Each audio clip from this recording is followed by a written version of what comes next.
extended the order the other day as well that allows this. So ask the public to please bear with us. There can be some time delays and gaps, both for people to get their mics on and for information to be passed to me or otherwise. So again, it's a unique set of circumstances we're working under, and we continue to try and respond and do the best job that we possibly can in this environment. Before we go to the invocation and the Pledge of Allegiance, I have a number of things I would ask everyone to keep in your people. I'd like everyone to keep in your thoughts and prayers. Our city clerk, Julie Hennessy, is not with us this evening. Our deputy clerk, Julie Hewitt, is. Over the weekend, Julie Hennessy's daughter and grandchild were injured in an automobile accident, and so Julie is helping them get through the aches and pains and recovery, I guess, of the accident. It's my understanding that the grandchild suffered no injuries, doing fine, and that Julie's daughter is just very sore. Also, Commissioner Davis may be a little more silent this evening. I understand she's had some had a health issue over the weekend and may not be feeling 100% this evening. So hope you get better soon, Jessica. Charlie Thurman, a former assistant police chief and actually an interim police chief at one point in time for a short period of time, died recently. So please keep Charlie's family in your thoughts and prayers. Additionally, Susie Macon has been in the hospital for the last few days. So please keep her in your thoughts and prayers as well. I also learned that former Commissioner Mary Swiderski was in intensive care for a couple of weeks with unusual lung type issues. She's now home and on oxygen for a while, but so keep her in your thoughts and prayers as well. With that, I'd ask Mr. Ployce to please lead us in the invocation. All right, everyone, will you please bow your head and pray for God's blessing? We pray for the sick and infirmed. We pray for those who are filled with anxiety. We pray for our businesses and those suffering economically. We pray for our city commission and mayor and our state and federal leaders to give them the wisdom and the strength to guide us through this crisis. We pray for our first responders and healthcare workers, that you keep them healthy so that they can continue to serve those suffering from this virus. We know that no matter how scary the times are, that God is always in control. And in his name we pray. Amen. Please rise for the Pledge of Allegiance. I pledge allegiance to the flag of the United States of America and to the republic for which it stands, one nation, under God, indivisible, with liberty and justice for all. Please be seated. Julia, call the roll, please. Commissioner Paiva? Here. Commissioner Davis? Here. Commissioner Cloudman? Here. Commissioner Reed? Here. Mayor Apgar? Here. Before we go to the agenda, Mr. Ployce would like to make a few comments regarding law enforcement. So, Mr. Ployce. Sure. As you all know, what happened last week, the sheriff and Chief Umberger and myself met today, and we had a very productive meeting, and I believe that the misunderstanding is now cleared up and it's water under the bridge. But I did want to say that over the past week, we received many emails about the situation. Most of them were in support of what the chief was trying to do, but there were some negative and some even downright hostile. During the past few days, I reflected on the period during which we hired Chief Umberger. And I say we because it was a community decision to hire the chief. At the time, there were a lot of trust issues in the community with the department and a call for change. If you recall, we spent over a month working with community leaders, developing the position profile that outlined what we were looking for in a new chief of police. Then we had a very diverse 11-member selection committee that culled input from their own observations, community forums, interviews with the members of the department and the city commission. The selection committee collectively agreed that Jason Umberger was the best person to tackle the changes that needed to happen within the department and rebuild trust within the community. Chief Umberger has done an admirable job over the past 3 years, implementing new policies and programs to achieve the objectives that we asked him to achieve. Change is not easy, but in many cases necessary. As a manager, I can tell you that it's hard to implement change without complaint from employees. In some cases, we don't always do it the best way possible, but we cannot let that deter us from what we can and should do to move the department forward in a positive fashion. I will also tell you that none of these changes have made the community less safe or have limited our officers' ability to do their job. In short, Chief Umberger is one of the hardest working employees we have.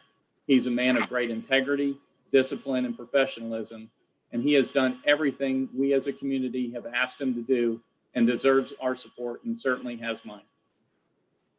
That's it. Okay, any questions by any member of the commission? Seeing none, we'll now go to the consent agenda. We have items 1 through 6. Does any member of the commission wish to remove an item from the consent agenda? Move approval items 1 through 6. Second. Who was the seconder? Commissioner Reed. Okay, I'm sorry. We have a motion and second. Any discussion? All in favor? Aye. Aye. All opposed? Motion carries. We'll now go to petitions and requests from the public present. I have 3 speaker cards currently. The first card is Kimberly Rogers, followed by Jeff Rogers. Please state your names and address for the record.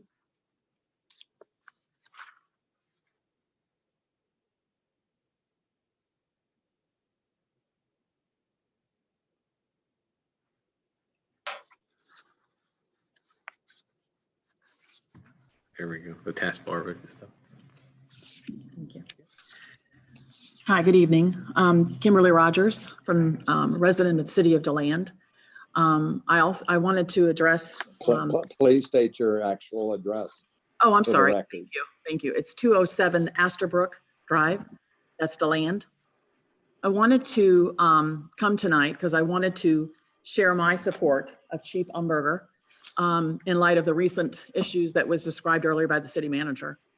I wanted to, my husband and I moved to the city of DeLand. I've been a longtime resident of this county for 40 years. We moved to the city of DeLand approximately 4 years ago. And I have to say that one of our concerns at the time was, the crime rate in the city of DeLand. And when Chief Umberger arrived, I had a chance to sit down and talk to him about some of our concerns. And one of the ways in which, in my opinion, one of the ways that you change a community, and you as a police officer, as a chief of police, you implement programs and you partner with the community.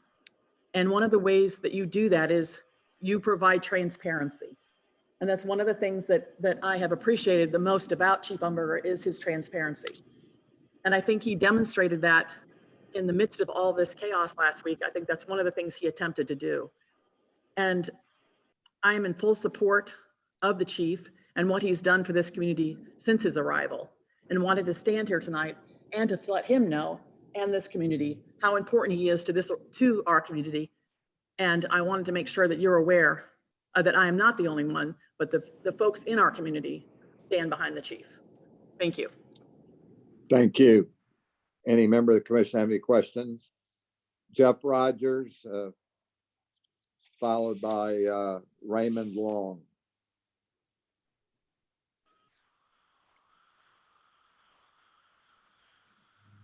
Hello, Mayor, City Commission. My name is Jeff Rogers. I live at 207 Asterbrook Drive in DeLand. Obviously, my wife Kim just spoke, and I wanted to thank Jeff Police for his comments, because that did clear up a lot of issues. I do believe that the chief is doing a wonderful job. We're here to support him and show our support. Also ask that the city commission show their support in a tough job. In this time when we're going through the pandemic and we're having lots of issues, lots of stress. We've just seen a couple things this week where there have been some really tough calls to make. And our police department and our police chief need your support. They don't want it, they need it. And not only do they need it, but they deserve it. So as my wife said, we have many friends in this community and we have spoke to many of them, and they are in full support of the chief. So, and as you've already said, you're in support and you're backing him. And so we're very happy about that. But we want you to know that the community supports our chief and really think that he's doing a wonderful job. So I appreciate your time. Thank you. Thank you. Any questions by any member of the commission? Raymond Long.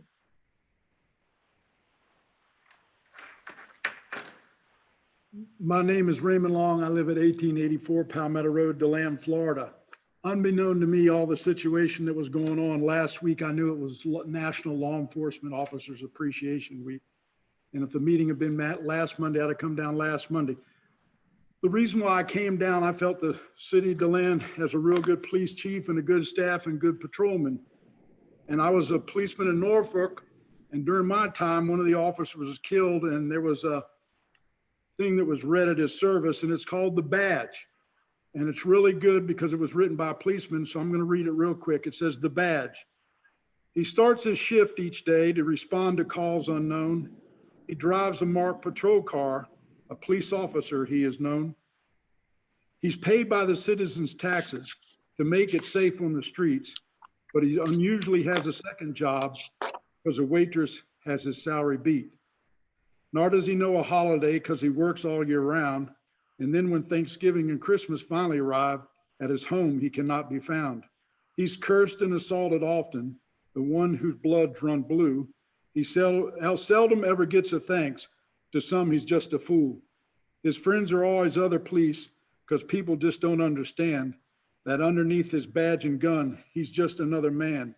He knows there might be not a tomorrow in this world of drugs and crime. And he gets so mad at the court system because the crooks don't get any time. And each day when he leaves for work, he prays to God above, please bring me home after my shift so I can see the ones I love. But tonight he stops a speeding car he's loaned on its old highway. It's just a little traffic infraction. He does it every day. Well, he walks up to the driver's window and his badge is shining bright. He asks the fellow for his driver's license when a shot rang through the night. Yes, the bullet hit his mark, striking the officer in the chest, but the department's budget didn't buy each officer a bulletproof vest. So he lay on the ground bleeding. His blood wasn't blue, his blood was red. And briefly he thought of his loved ones because in a moment the officer was dead. In the news, they told the story of how this officer had died. Some who just listened cared less, but those who loved him cried. Well, they buried him in his uniform with his gun and his badge. He's died. He was with the best. So anyway, just wanted to give you all support and say they're doing a good job. Didn't know all this other was going on, but appreciate your time. Thank you very much. Thank you. Thank you, Mr. Long. Any member of the commission have any questions of Mr. Long? All right, we'll, as far as I know, are there any new speaker requests? Somebody from staff verify for me that there's no additional speaker cards. There are no more. Okay, thank you very much. We'll now move to board appointments. We have one appointment for the planning board and one applicant, Dan Reed, is, since there's no other speaker here, that I'll now ask for a motion. Is there a motion to approve the appointment? So moved, Commissioner Paiva. Second, Cloudman. We have a motion and second. Any question or comment? I guess my only question is I didn't look and I meant to ask you earlier, Michael, when that this replaces the late Gus Gibbs, and when was that term up? That would be a Julie question. I don't know. Okay, Julia, Julia? can you answer that? Let me see. I don't.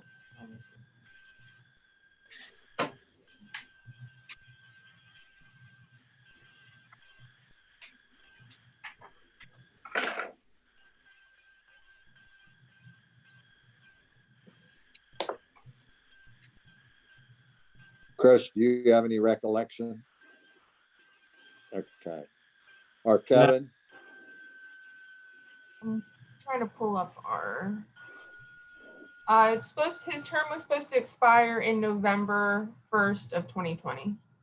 Okay. All right, thank you. Is there then a motion? Oh, we do have a motion, Moving. I'm sorry. We already did. Piven. Pardon me? We already had Yeah. a motion, Piven and Cloudman. Okay, any discussion? All in favor? Aye. Aye. All opposed, motion carries. All right, we have no old business, we have no new business. We now go to commission reports. The Leadership Roundtable has not met and most likely will not meet again until either August or September due to the pandemic and summer schedules and the like. In lieu of that, through the Volusia League of Cities, the mayors continue to have a conference call every Thursday morning and talk about what's going on in their cities relative to reopenings and issues and the like. And most of the discussion, you know, is centers around those issues and concerns and nothing that really is not otherwise being reported by Michael in his Monday, Wednesday, Friday briefings. We've been doing it weekly. There was discussion that we may shortly go to, you know, maybe once a month or every other week rather than every week as we move from phase one into future phases, but that was left open. So with that, we'll go to TPO, Chris. I think I reported last meeting, and our next meeting is actually next this Wednesday, or next Wednesday.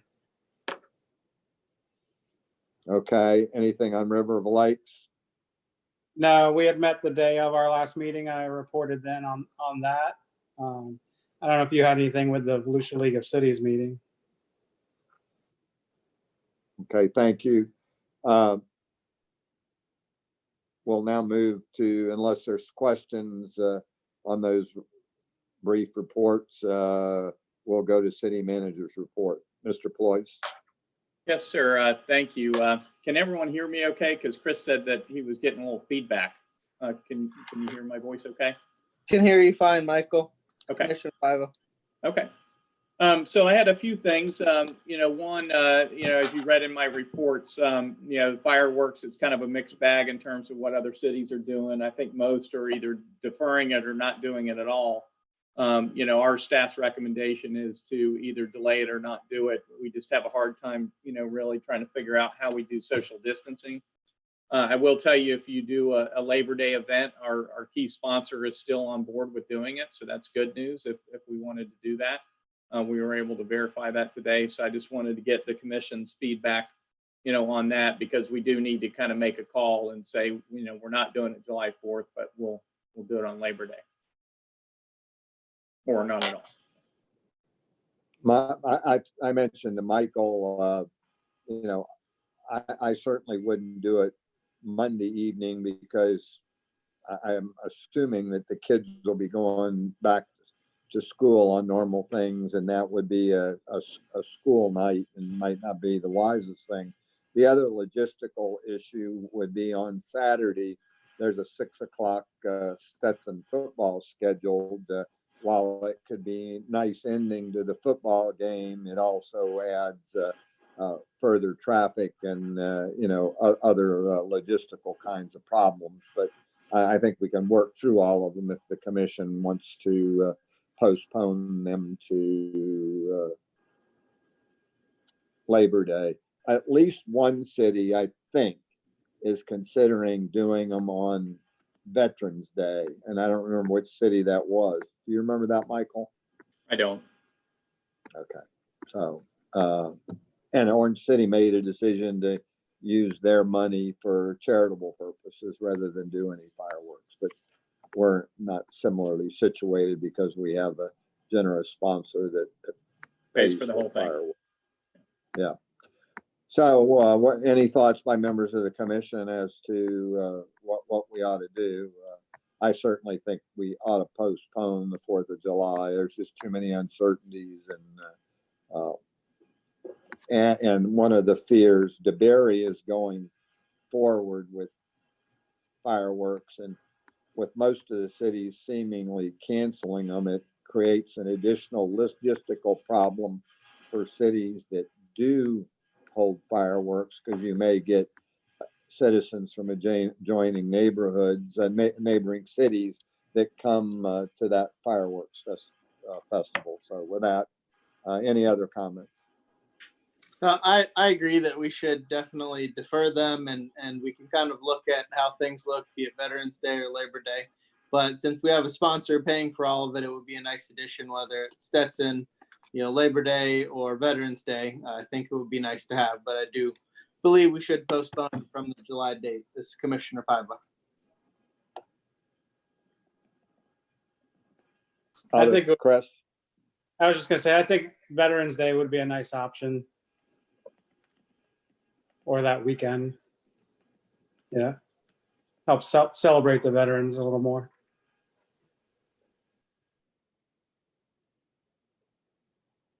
I didn't look at the calendar on Labor Day. I can do that real quickly. I don't know what day of the week Labor Day falls,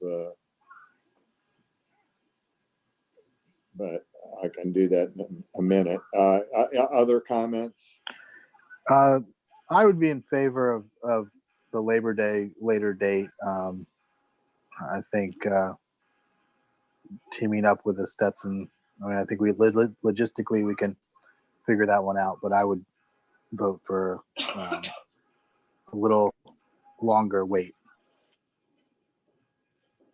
Yeah, Veterans Day is a Wednesday this year. Well, as you say, Chris, it could be done on the weekend or whatever. Okay, well, other thoughts on a better day?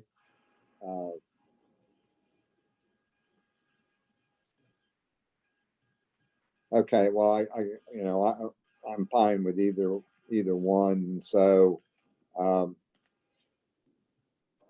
I'd say for now it may work nicely. Sometime over the Labor Day weekend, and staff could begin to have conversations with the university. We don't have to absolutely commit to that date tonight, and I have no idea what may happen with plans for Stetson football and all that sort of stuff as well. So any other thoughts other than to just postpone the 4th of July and have staff work on discussion about Labor Day and then come back with a recommendation? Is that acceptable to everybody? Yeah. All right. Yes. I think you've got that direction, Michael. Yes, sir. Thank you. Next thing I had is, on the next meeting, just want to confirm, that we want to move to a in-person format similar to the meeting we had, the first meeting in March. We would limit the number of people allowed in chambers at any one time. They would be coming through the portico as we've established, now, and so we could let people in on a one in, one out basis. Staff's best estimate right now is like 15 people at a time that we could do, and still maintain social distancing. So if the commission's okay with that, then we'll dispense with the Zoom and do our in-person meeting. Yeah, I mean, our policy right now limited the last time we changed it was limited it to 10 outside, in the chambers. And so the only change that's being suggested by staff is to effectively increase that number to the maximum that are quasi maximum that can be socially distanced in the chamber, which is estimated, as Michael said, to be 15. So is the commission okay with that change? I have a question. Are we encouraging anyone that's coming into the chambers to bring a mask, or welcoming that it's okay to wear a mask?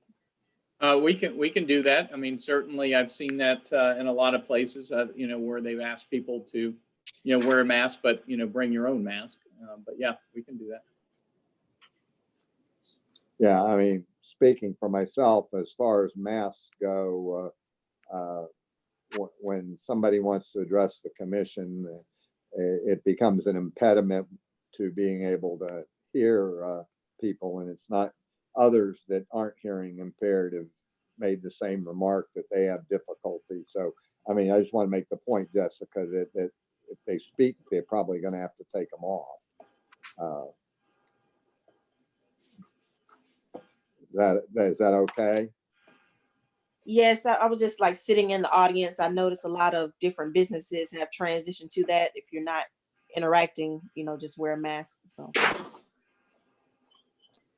Okay. Seeing no objection then to the slight modification in policy. And again, between now and the 1st of June,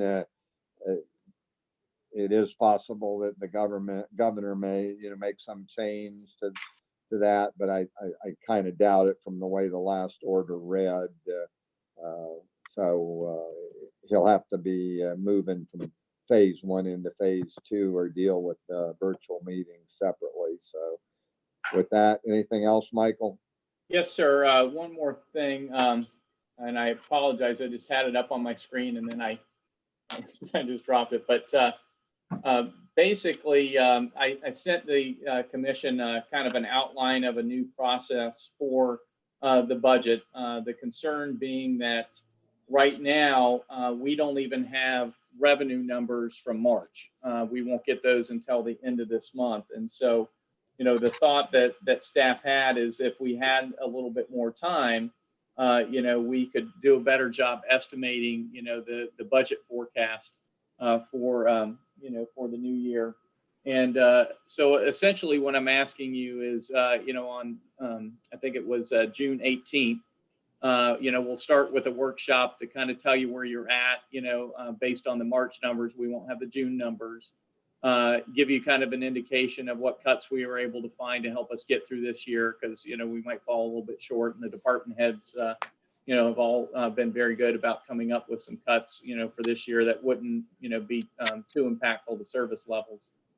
And then coming into June, you know, I think the only real leap of faith you have to do is, you know, setting the trim rate, you know, without really having set, you know, expenditures, because we're proposing that, you know, we do budget workshops in August.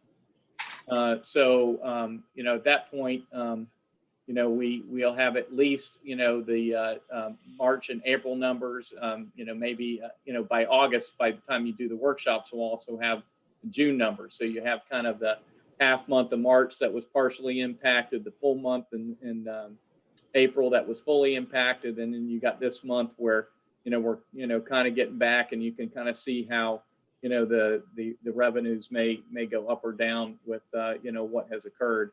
It's best case scenario we have.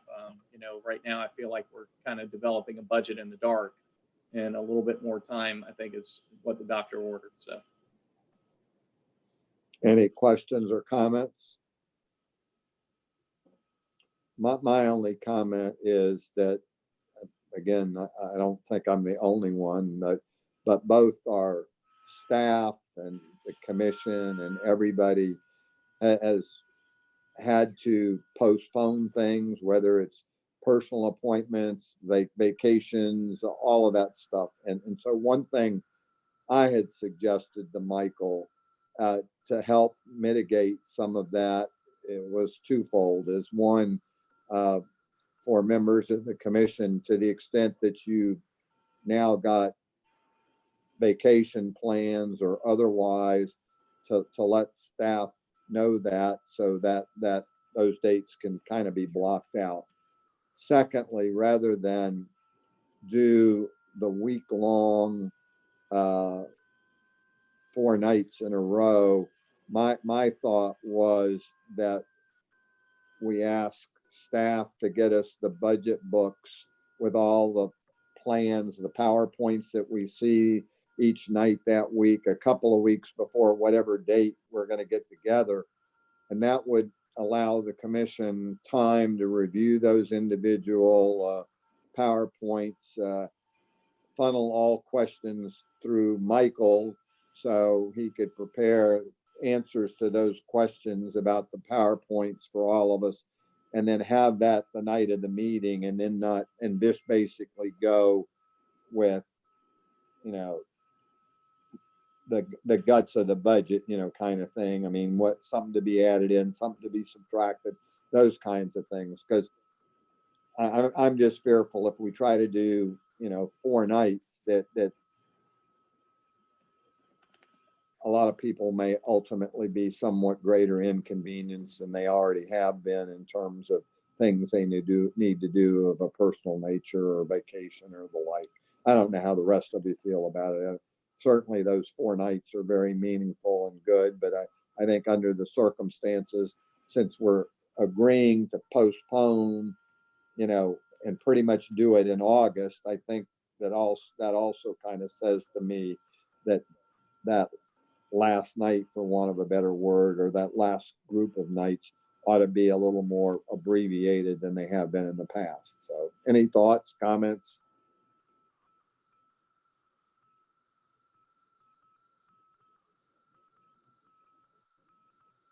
Well, somebody's got to have a thought or a comment. Come on. Well, I mean, in terms of for Michael planning, I mean, do you want him to plan on that 4 nights being abbreviated in some fashion, or do you want to have him schedule 4 nights sometime in August? That's, I guess, for his point. I mean, I get tremendous value out of the process we do. I think it's vital to make a decision having as much information as possible. So anything we can do to keep it as close to what we've had done in the past would be my preference.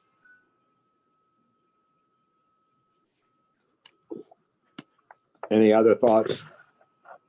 Yeah, I mean, I was going to say that I wouldn't mind seeing an abbreviated version this year, but not making it the standard moving on. Because like Kevin said, I do find a lot of value being able to go through and spend a little more time with each department, but I understand where we're at this year, and you know, maybe it's a 2-night thing. And like you said, we can get through the PowerPoints on our own and then come with questions directly to the department heads rather than having the presentations given. Yeah. And part of my thought process is trying to be respectful for, you know, school starts, you know, when that's going to start, whether they're going to be on the same calendar, and who's trying to get away, you know, to do something with their family beforehand. I'm just, you know, my thought is trying to recognize that things that might have been done in June are now going to be July or August kind of thing. So that's all. So Michael, I guess you can, any other thoughts? Jessica, Charles? Yeah, Charles here. You know, obviously postponing it makes really good sense. And I guess it depends as far as the length of kind of how much information we have at that point in time. Obviously, if things are very general, just because we don't have the data, then probably abbreviation makes good sense. However, if we do have enough information, it may be even more critical to make those hard decisions because we're going to have less revenue. And so to give Michael some direction, we might need that time to try to make those tough decisions based on how things come out. So for me, I'm definitely for postponing it. However, most of the time, having done these for 20 years, we're usually the ones that either determine the abbreviated nature or the lengthened nature. So I guess we can kind of leave that up to us But I think from a staff level, it's important to see what the necessities are because of the decreased money that we'll have. So for me, I'd kind of like to keep it the way it is, unless when we get there, Michael just doesn't have the specifics and we just have broad comments. Yeah, one thing I will tell you too, you know, with the schedule that I outlined for you, starting with June 18th, doing an overview of where we're at, you know, with the March numbers, but July 13th coming back and reviewing the April revenue numbers and talking about, you know, priorities and stuff. You know, you've got a couple of bites at the apple, so to speak. You know, if you know, we need to make tweaks in the process or whatever, you know, I think the schedule is just there, you know, to you know, kind of move things along and you know, give us you know, an option to keep the commission informed, you know, throughout the process. And so I think that will help cut down on some time as well, you know, if we're meeting with you both at the June 18th as well as the July 13th date.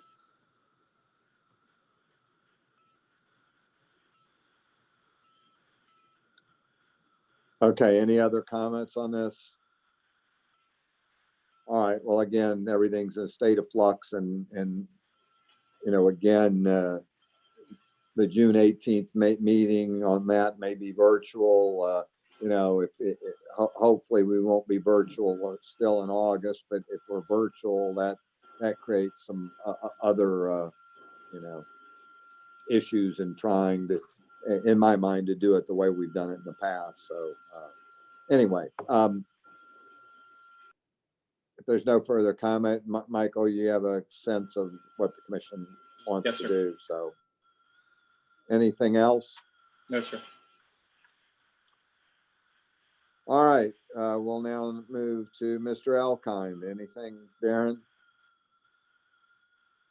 No, sir. Thank you. Julia, any comment? No, sir. All right, Commissioner Davis? I just wanted to say that yes, I am home, not feeling too well. I did have a COVID-19 test done that was negative. So I'm grateful for that, but I am home medicating and just trying to stay away and still social distance.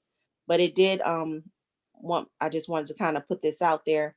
On a day like today where I'm not feeling well, is there something that we can possibly create a policy where I can do something like Zoom or be able to be at the commission meeting if we're at a conference, similar to what we have been doing these last few meetings?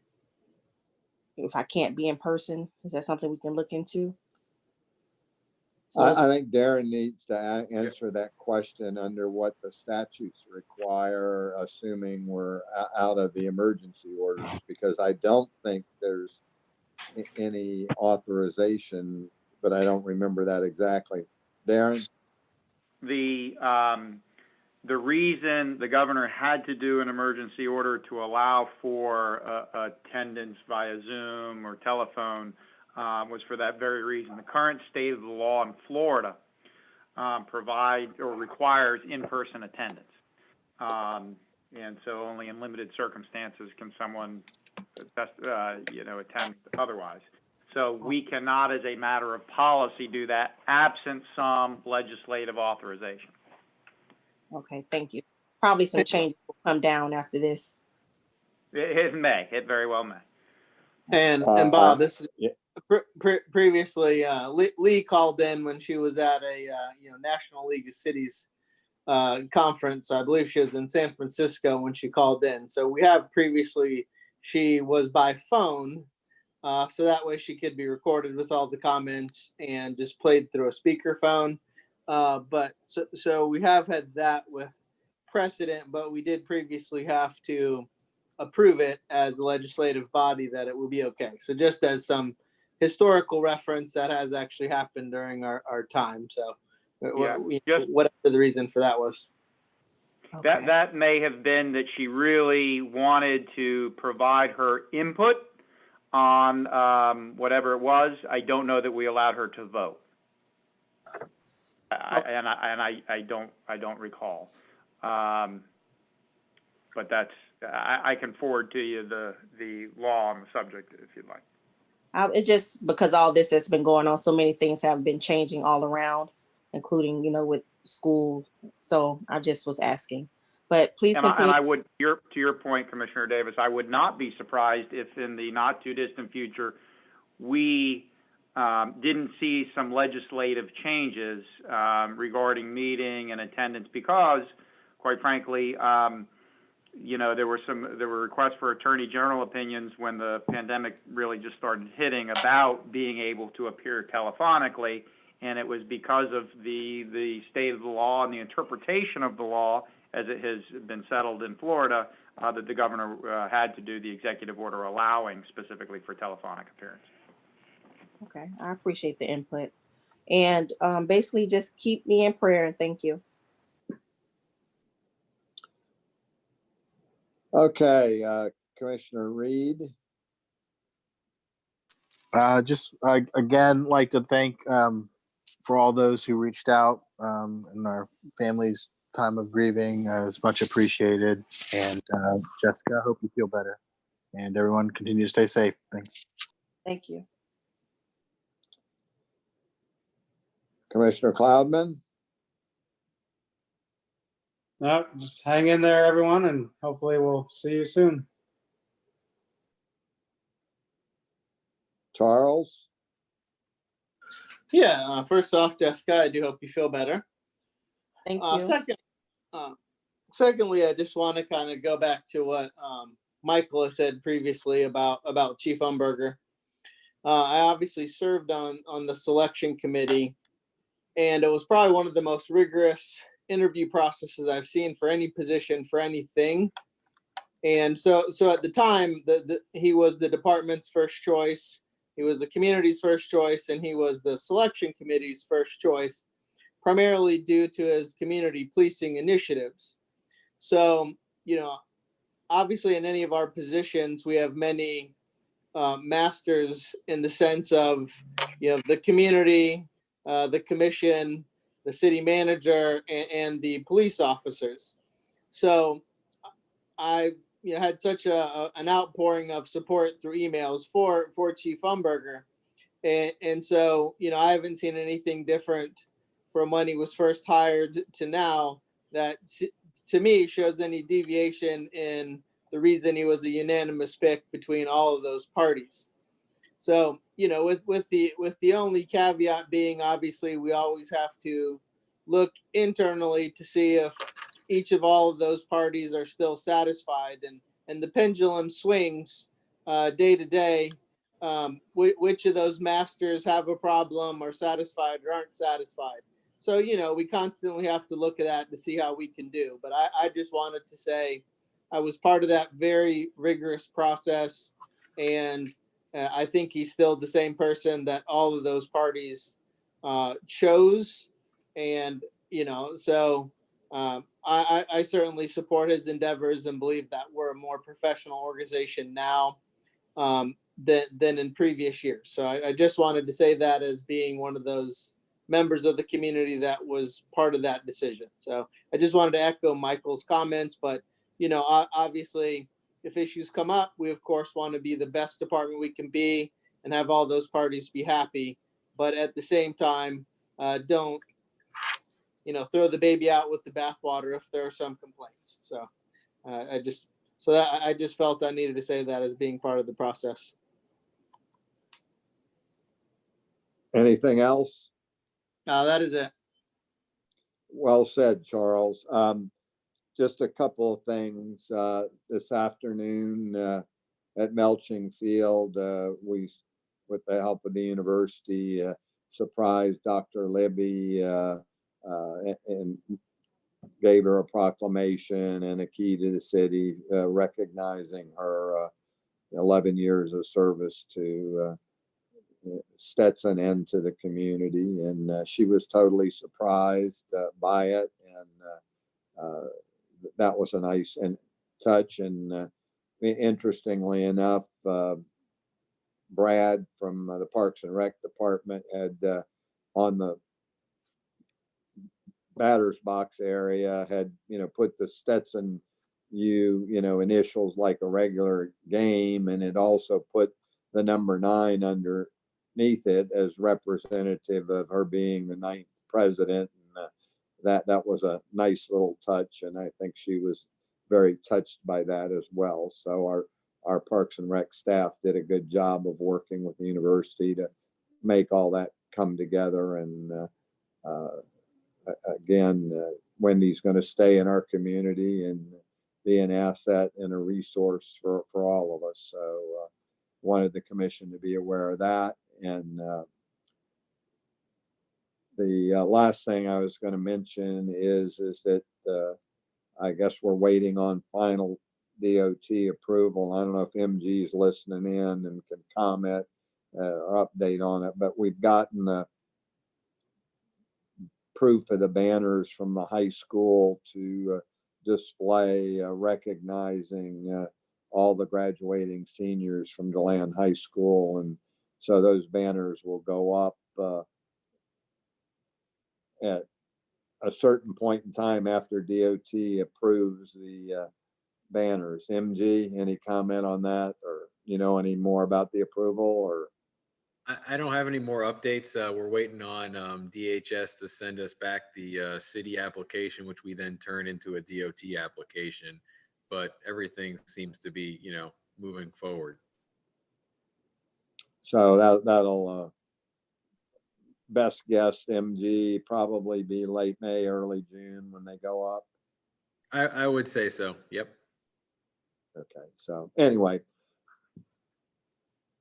other than that, I think that's all I had, other than to do as several of you have done, and that is to continue to thank our staff for all their hard work through this, and the extra strain it's put on departments. I happened to see one of the water production employees, and it was on Sunday. I see him frequently on Saturdays. His shift is a weekend, but usually has Sunday off. And he said, they were shorthanded. So, that's, I'm sure, putting extra strain not only on that department, but some of the same things on all of our departments through all of this. So, Michael, you and senior staff and all of our employees are to be commended for keeping things moving along. And I know the last week or so, but particularly this last weekend was particularly stressful for you, and required you to work a goodly part of the weekend. So thank you for that. With that, if there's nothing further, this meeting